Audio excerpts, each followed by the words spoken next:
There we go. All right. Hello and happy Monday, everyone. Thanks for joining us. And this is, as you know, we usually do this on Fridays, but we're doing an extra one this week because we have an event coming up that we're really excited about. And we've gotten to know our guests today and really wanted to talk with them about the event a little bit. So I'm Greg Swart, the director of the Water of Life, and I will allow my guests to introduce themselves from the Aurora Spirits Distillery. I'm Ingjerd. I'm the marketing manager for Aurora Spirit Distillery.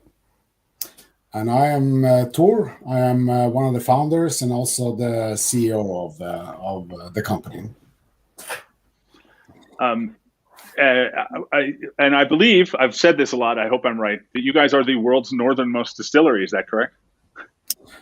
Yeah, as far as we know. And we did our we checked everything. Actually, it's almost 1,000 kilometers to the next one down south.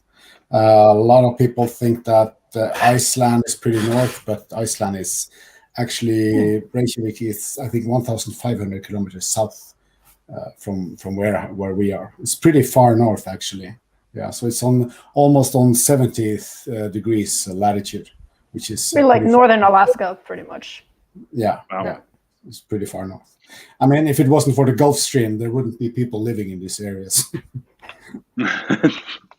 So I imagine you guys have to get the ingredients for your spirit from farther south, yes? You can't grow barley there, for example.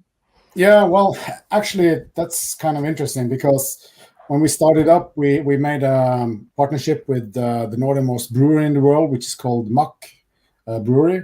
And they source their barley from Finland, from Arctic Finland. But as the couple of years went by, then we found out that actually barley was very important for the local farmers up here north before World War II. After World War II, not so much. But during the old days, barley was very important for the local farmers up here. So we initiated in 2019 a project with some local farmers. And a farmer from Alta is a little bit further east from here, where we tried to grow barley and try to use that barley for producing whiskey. So yes, we are importing barley from further south, mainly Finland and some from Scotland, but also we have initiated a project, a very interesting project actually, where we source barley from the Arctic areas. We had to do a lot of experimentation on which type of barley, the strength of the straw, how durable it is during the winter, etc., etc. So and also the season itself is so incredibly short. We're talking like two months tops where the grain can actually grow, and some the years it's about days whether you can use that barley or not for last year I was on the toilet during the summer, so I missed it. the pro though is like no, go ahead. The con is that it's very, very short season. Some years we don't get above 15 degrees Celsius at all during the summer. It's a solid 10 degrees and winds from the northwest. But at the same time we have sunlight 24/7. The sun literally never sets during the summer. So you get a short growth period, but a really, really intense one, which absolutely affect the flavor of the barley as well. Yeah. I have you probably know this one, Greg. Sure. Yes. Dalwhinnie. So Dalwhinnie is an excellent Highland distillery, which I visited several times. They are the coldest distillery in Scotland, and they have an average temperature year-round around 6 degrees Celsius. I don't know what that is in Fahrenheit, but up here we actually have a average temperature of 0.6 degrees. So it's pretty much colder this area than any other we know of. That's really interesting. It's funny. I know I actually have 2 bottles of Dalwhinnie, but they're not here. I only keep a few bottles of whiskey next to my desk here. The other ones are down in my liquor cabinet. So, but I do have some Dalwhinnie, and it's. I know they always talk about that, about the coldest the coldest distillery in Scotland. And I mean, I imagine that. So tell me, in your experience, what does that do to your spirit? How does it affect your spirit? Well, it's maybe a little bit early to tell. We only been maturing spirits for, this will be the 4th year. But it seems that there is no problem with aging the spirit. We get decent results, and I think most of the results and the maturation of the spirits benefits from the fact that the season it varies. So in the winter it goes very much down below in the dunnage which we store spirits in. It goes down to about 0, a couple of minus below, and in the summer it goes up towards 10-12 degrees. So we get a nice seasonal variation for maturing spirits. I mean, and it's wood we're talking about. Wooding is a living, breathing material, which always, it changes depending on the temperature variations.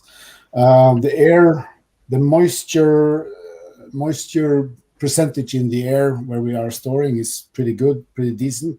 It's between 60 to 80% all year round. And from what the experts that we are associating ourselves with, they say that we have pretty good maturation. Of course, we can't use really large casks, like 1,000 liters, stuff like that, because we need more wood to spirit ratio. So we preferably use smaller cask, quarter casks, hogsheads. That's interesting. I was going to ask you that next about the maturation times and how it impacts that. And I guess if you use smaller casks, you still get the bigger wood impact sooner. Because, we did the first few years we had to sell private cask in order to get the necessary equity to run the business. And those casks are pretty fast maturing. I mean, these are smaller 40, 50 liter casks, and they have a really decent maturation going on in their third or fourth year, actually. Some of them even so much that we have to watch out that we don't get too tannic. Oh, yeah. Wow. Yeah. That's interesting. I'd say it's a really interesting process to watch overall, because we don't really know how the whiskey is going. It's like whenever we do these like twice a year major tastings, it's a new experience every time. And now we roughly know our whiskey after 4 years, but we don't know our whiskey after 5 years. So that's going to be really interesting to see. And also that we're switching warehouses now. Previously, we stored our whiskey exclusively in an underground bunker, a World War II NATO bunker. And now we built a new wooden above ground warehouse, which will of course change the maturation a bit. We'll see how much. We've got lots of people saying hi to us now. Hi from Tasmania and from here in Los Angeles and Newcastle, England and Scotland. So hello everyone who's saying hi to us here in the chat. Oh, and hi from France. I don't want to ignore France. England, France, Scotland, Tasmania, Los Angeles. We've got a good cross section going. Yeah, that's awesome. That's nice. Our producer Alphonse just wrote on here and said, "I think you guys win the long distance award." This chat is taking place over what? If we live 10,000 kilometers. We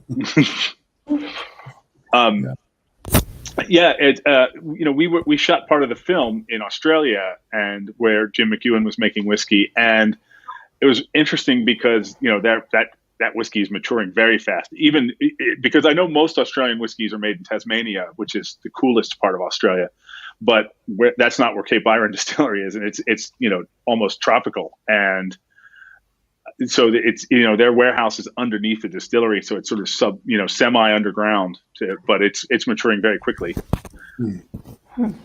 Almost like it would be in India. Yeah, it's going to be very interesting. And like Ingjerd told you, we have just initiated or started a new warehouse above ground. The last one was actually, or the first warehouse we have was an old NATO bunker. It's an old army hospital in case of war. This is where people were going to be put if they were injured or dead or whatever. And the conditions there are actually from what we experience now, a little bit colder than the new warehouse that we have built above ground. So, but we're really looking forward to summer to check out, because we put solid turf on the roof of this new warehouse. And the idea is that this turf, it will insulate in a good manner. That makes it, in the summer, it will keep kind of the coolness, that it doesn't get too hot. And in the winter, it will keep the temperature not to get too cold, We have measured from the 3 first running years of storage, we have measured evaporation, and we are about 1.5 to 2%, which is the same as they do in Scotland. Only in Scotland they call it Angel's share. In up here in the Arctic and in the north we call it Odin's share, because Odin is the top. So our Odin's share is about 2%, 1.5-2%, and that tells us that it's kind of the same maturation speed as they have in Scotland. Oh, okay, that's really cool. That's interesting. Yeah, I'm very Sorry, go ahead. Yeah, but then again, I mean, we are located right at the shore of a fjord, and we got the Gulf Stream going past the Norwegian coastline, and that also keeps the temperature at a decent level, even though it's cold. I mean, like Ingjerd said, we can get a 15 degrees on a warm, sunny day in July, so we're happy with that. Yeah. So, and you guys are just now launching your first whiskey, is that right? Bottling? Our third. Third. Yeah. So we launched your new one. We launched our first whiskey last year, May last year. Our inaugural release did really well. We're super happy about the result and a lot of good feedback on that one. And basically what we've done is we've planned our whiskey releases for the next, or for the 4 years. Next 3 years now, it was 4 years, and we made a series out of it. And we're basing our whiskey, or basing the design of our whiskey, the theme of our whiskey, on Norse mythology, calling it the 9 worlds of Norse mythology, right? So the first whiskey was Niflheim, and in the world of Norse mythology, it's an icy, cold place. It's the first world created, so we found that quite fitting. And then we are releasing multiple worlds after that. This release coming up is called Muspelheim, and in Old Norse, this was a world of liquid fire. So it's quite fitting that this volcano in Iceland is erupting just in time for our liquid fire. Yeah. Good timing. Yeah. So we're releasing 2 whiskeys a year. We released 2 whiskeys last year, and 2 this year. 2 in 23, and then 1 in 24. And so it was a collectible series. They will all be, I actually have some here. I'll show you. I've seen the bottles, they're beautiful. Yeah, so first of all, we have our mountain here in the bottom, from our Lyngen Alps. We're very proud of our home mountain. There you go. And also we have, yeah, the artwork here is also inspired by the different worlds, right? So this is the first world that was created in Norse mythology. Yeah, we're working with a local artist, and she's making all of the designs for our bottles. And the second one that came out last year, it's called Nidavellir, and this is the world of dwarfs. That's beautiful. We're really quite happy with it, and the storytelling is really cool. The artist, she's just fantastic.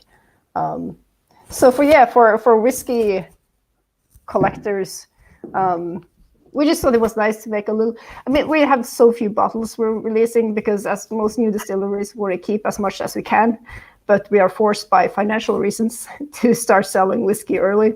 It hurts our soul every time, so we bottle as little as we can. And since we have, I think this round is about 2,200 bottles, hopefully, the one coming out now. 2,282. It's a The little last bit one. less Exactly. The last one was 2,500. So it's nothing really. And so we just wanted to make something out of this and making it a little bit more special. So yeah, 9 worlds, 9 whiskeys, all different characters. So also what we're doing is we're trying to experiment with these different releases. We're seeing how different casks works. If we like how our peated whiskey matures, we're really experimenting with what we can do in terms of maturation. And so each of these 9 whiskeys will have a really different taste profile to them. Oh, that's cool. All right, well, this actually brings us to a question we have here. I'll show you on the screen. Gary Lynn, who's in Australia, wanted to know if you're going to do any peated whiskeys. Yeah, well, yeah. Ingjerd, you can answer. Yeah, this one coming now, Muspelheim, we have titled it The Peated One because it will be the only peated of the 9 worlds. And peated whiskey has been a little bit of a challenge for us. We don't have so much. So we'd had to sacrifice most of it for this release. So yeah, this will, of the 9 worlds, this will be the peated one, but don't expect a super peaty whiskey. I don't know, peat guy, Tord, how peaty would you describe it? You tasted it last. Yeah, I haven't even tasted it yet. Yeah, I had the fortunate of tasting it. I mean, the mash bill that we got in was at 55 ppm, so that's pretty heavy peated. But we couldn't afford to use all of that. So in terms of ppm, I would scale it around 20-ish. So it's not hardcore peated. It's not Lafroig or Ardbeg or those peaty whiskeys. But it's a little bit less, but it's what we can produce at the moment. We did one peaty batch in 2017. And we're withdrawing some of that stock, but it's always a battle, you know. People in the whiskey industry, they understand this. That's always a battle about how much can you release and how much do you want to keep on to keep it maturing to a better time of releasing it. I can reveal that of that peaty batch, we have filled one hogshead Palo Cortado and one Amontillado. And those were signed and authorized by Dave Broom and Blair Bowman. Both of them visited us here in 2018 early, and they hammered in the bunks on those 2 casks. So that's 500 liters of really good peated whiskey waiting for a release date in the future. So that's always the problem. I mean, how much are you going to release, and how much do you want to keep for later releases? I mean, Ingjerd said that. So this year we will be releasing around 5,500 bottles ish. But the production rate is far higher than that. That's very important to state that we are producing much higher rate than this. So what's your distribution? How wide does it go? Do you distribute into the UK, into the US? Not yet. Yeah, the US is always a tricky one, isn't it? That's actually where we have the most requests coming from, but it is the most difficult to get into. But we're quite fortunate, such limited stock. I think we did 9 countries last release, which we're really, really happy about. At this point, we're just stoked that people all over the world get to taste our whiskey. We sent some bottles to Canada. We sent some stuff to Japan. We sell quite a lot to Germany. It's our biggest market outside of Norway. Finland, Denmark, Sweden, UK, and we're very fortunate to be collaborating with a Dutch guy, musthavemalts.com, which I think a lot of whiskey people will be familiar with, and he ships globally and can reach a lot of countries the big retailers can't. So for any internationals, Australia, for example, Must Have Malts would be my go-to suggestion for that. Yeah. I would love to try it. I'll get on that. In a normal year, I mean, we've been attending the Norwegian whiskey festivals organized by Chris Mail, and it's an Oslo Whiskey Festival, Trondheim Whiskey Festival, an Arctic Whiskey Festival, and some others. And we've been there with only our new make and unfinished products for the first years, And finally, when we're going to come to these festivals and release and show off our first whiskey, I mean, the whole thing, everything was just shut down. It's really bad. But we have a very good cooperation with Chris Mail and his team at the Norwegian whiskey festivals. So we'll be back there as soon as everything opens up. I mean, digital whiskey tastings and etc. That's fine, but I mean, you can't beat being to a real live whiskey festival, talking with people, sharing drinks, exchanging stories, lying your ass off, all of these things. And of course, the bigger international festivals also.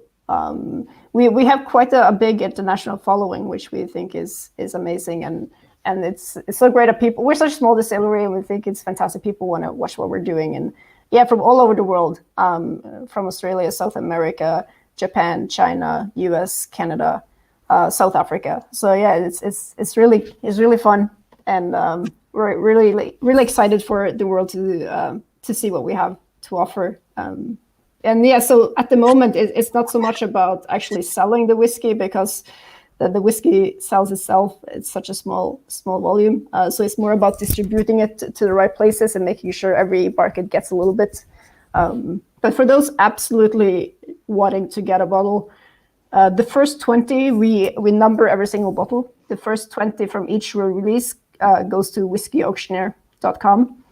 And that one will go on auction now, the 26th of April, if I'm not mistaken. It's 29th of April, there you go. So 20 bottles of Muspelheim Next whiskey will be up for auction, number 1 to 20. So for those absolutely wanting to get a bottle, that is the safest bet as of now. Yeah. So that was actually a tough call, because we're scaling down the numbers from last release, and we had to cut, who's not getting as many bottles this time, and that was really some tough decisions and to be made.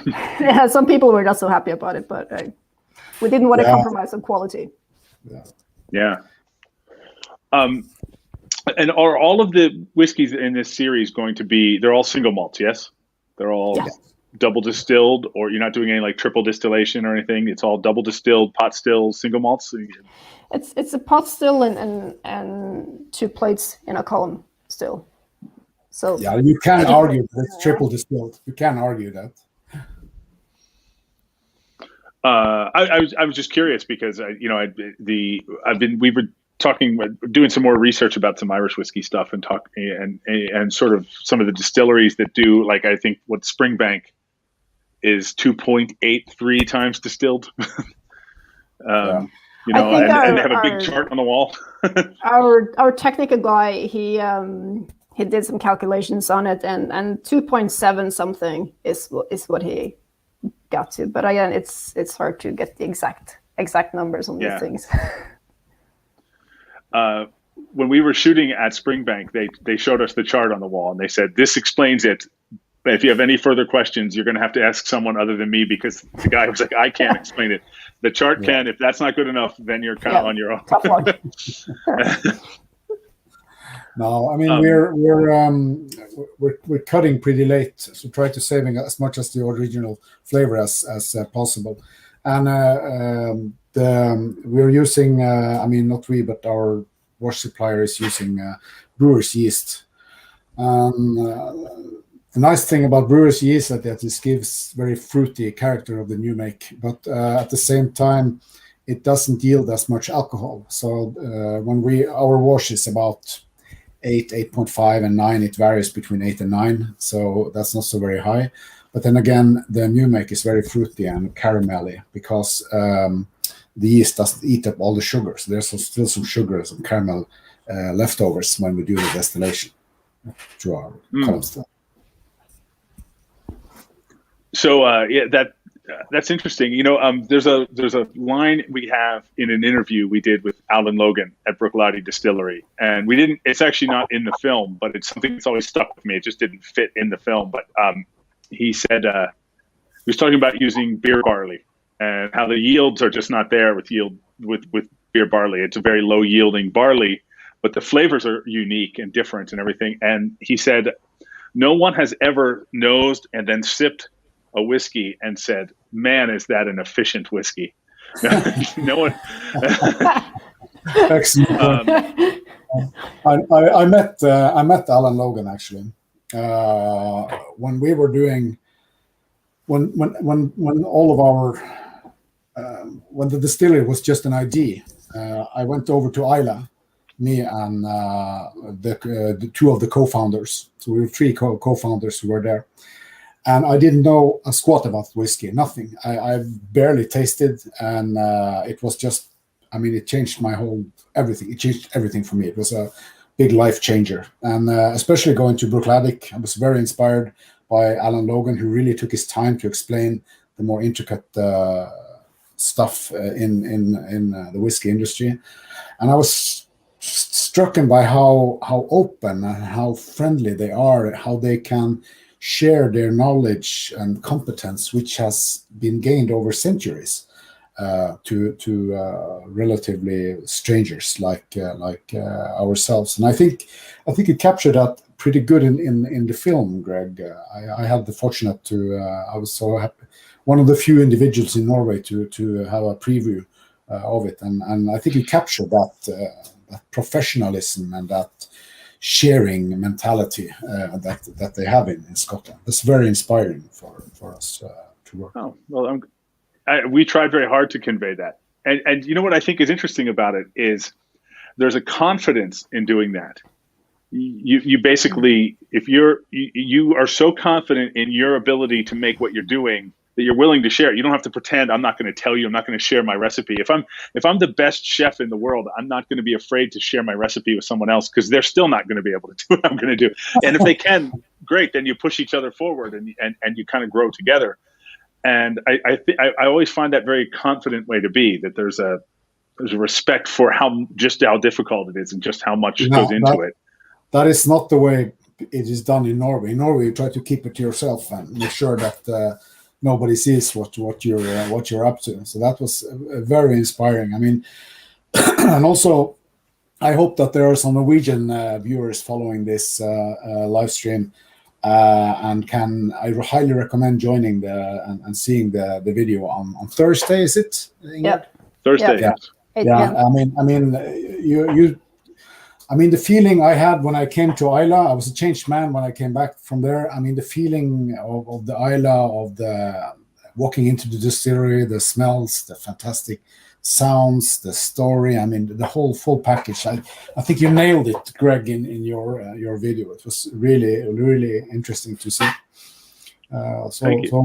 Yeah, it was like I said, it was for me. Coming to this place without any knowledge of whiskey, it was just really mesmerizing. I was first day we came there, straight to Ardbeg Distillery, go in there, get the sounds, the smells, the tastes, and everything was just fantastic. The whole and even the Bruichladdich is truly a very, very open place, and like just everybody there is very friendly. But even the distilleries that aren't as famous for that, we went and we were shooting at Kalila, and Pierrick, who was the head distiller there at the time, I know he's now moved over to Lagavulin. He came by and just said, "Well, what are you guys doing?" We said, "We're shooting a movie," and he said, "Okay," and just left us alone. Just like there's no one, if you did that here, especially in California, people would say, "Oh, you have to pay a location fee. I need to see your insurance." It would get very official very quickly. Well, we won't charge you that if you come to Norway, so no worries. So I wanted to say that yes, we're on Thursday. We're screening the film. It's funny. It's weird to say I'm screening it in Norway. I'm screening it on the internet. I mean, so wherever. But it's inspired by and done with you guys, and we're really excited about that, and hope to be able to share the film. And people who aren't in Norway can do it. Like I wrote this on social media earlier. You can come to a virtual Norway. I'm actually going to put the link in the Eventbrite link in our chat, and so anyone who's watching this can see in the chat the comments feed you'll see on Facebook or on YouTube. There should be a link to the event. I was going to post one of those little graphics on the screen with it, but the truth is it's 500 characters long, and it would take up half the screen. I'll throw it up here for a second, and you'll see what I mean. There you go. Well, I guess that's not so bad, but it's still a mouthful of a long link. But anyway, I really hope people will join us. And can you tell us a little bit about you're doing this with the Whiskey Festival online and the organizers? Can you tell any viewers about that a little bit? Ingjerd? Arctic Whiskey Festival? Yes. Yeah, I think actually that's for you, TP, and Chris, because you know Chris better than I do. Yeah, we had a long-term relationship going with Chris all the way since 2017. We've been working together with Chris, so we only felt it natural to do this together with him. Chris knows everybody in the small whiskey community in Norway. Norway is not, it's emerging, it's growing. The interest of whiskey is growing, and it has a nice curve going upwards in Norway, but we're not near like Sweden, for instance, which has a huge number of whiskey followers.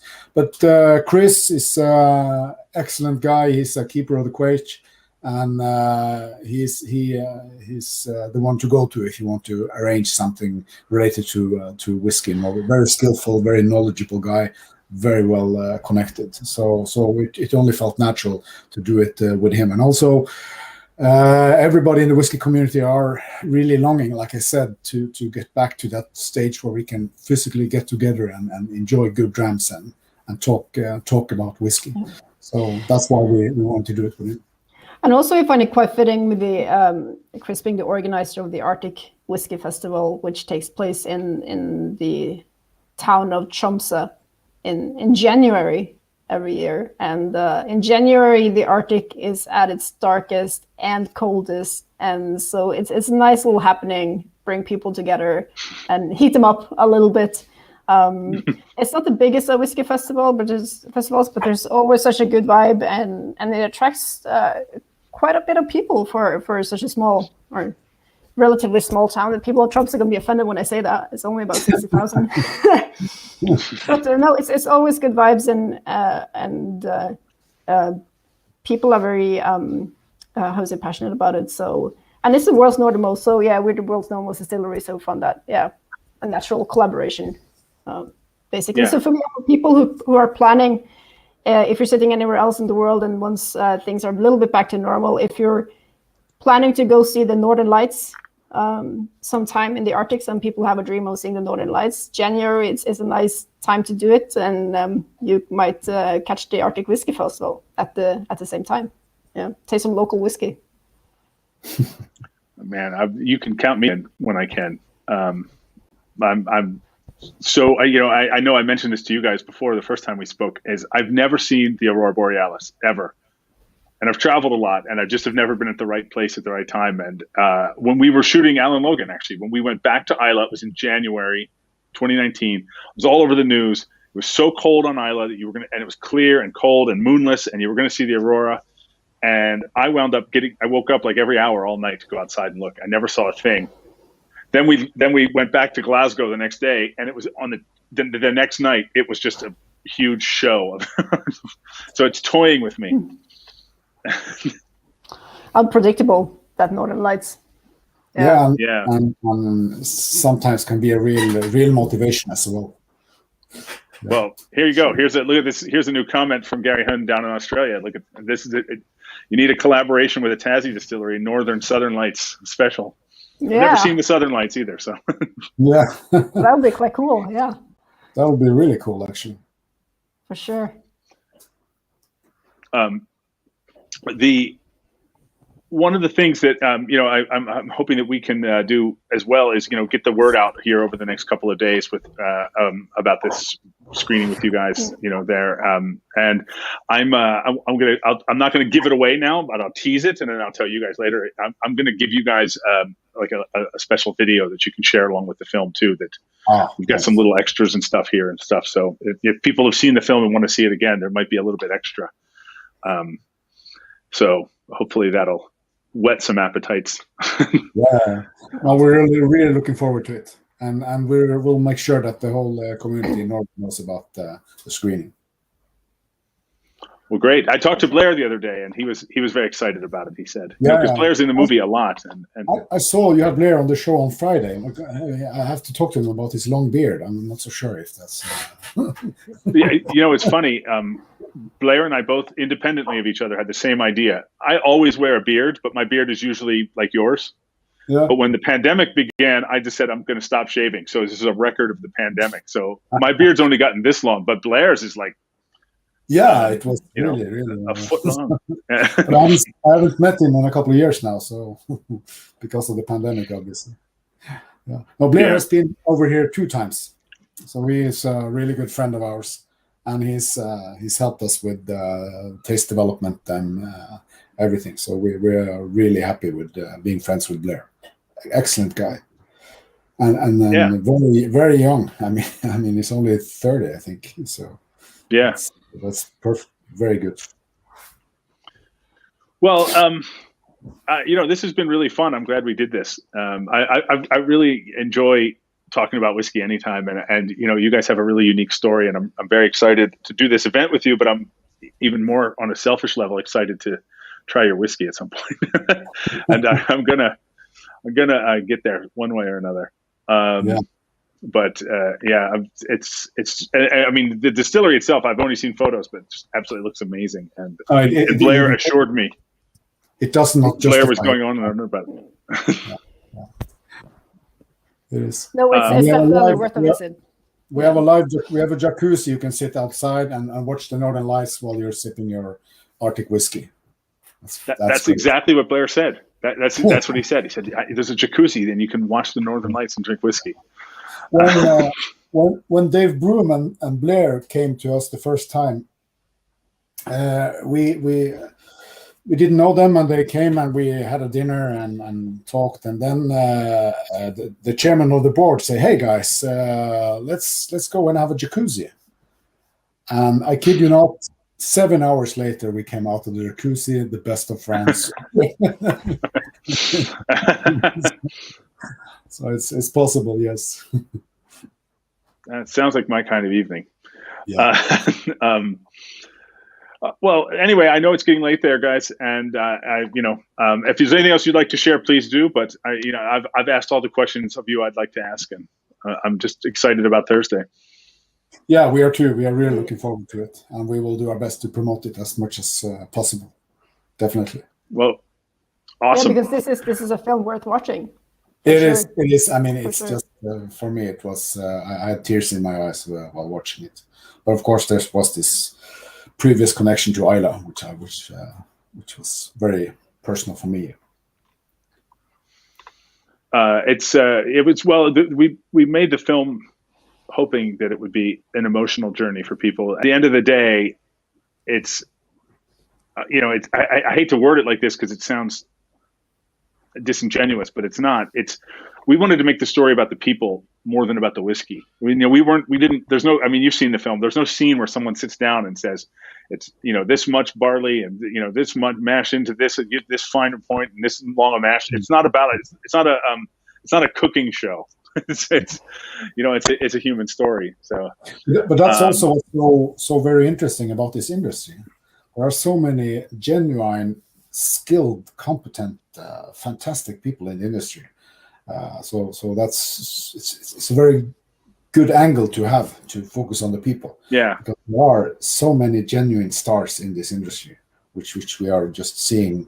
I mean, we're only scratching the surface. There are so many fantastic individuals in this industry that deserves more limelight. Well, hopefully we can keep doing it. We'll keep going to different places and do things about different distilleries. But maybe when we come to you, I'll bring a camera.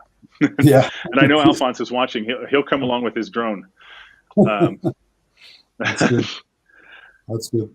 All right. Well, so thank you guys. Thanks so much. I know it's late there, and I hope you guys will join me again because I'm still doing this Friday with Lachlan McIntyre from Australia, but who I met in Glasgow. He was the head distiller at the Glasgow Distillery. Then he moved back home to Australia to start making rum agricole with his best friend on their family's biodynamic sugarcane plantation. So this is kind of cool. I get to go.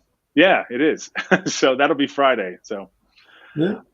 But anyway, I'll see you guys on Thursday. Yeah, you will. Thank you so much for having us, Greg. Thank you, Greg. Thank you. This is really fun. Thanks, Absolutely. guys. Take Bye care now. then. Yeah. Bye-bye.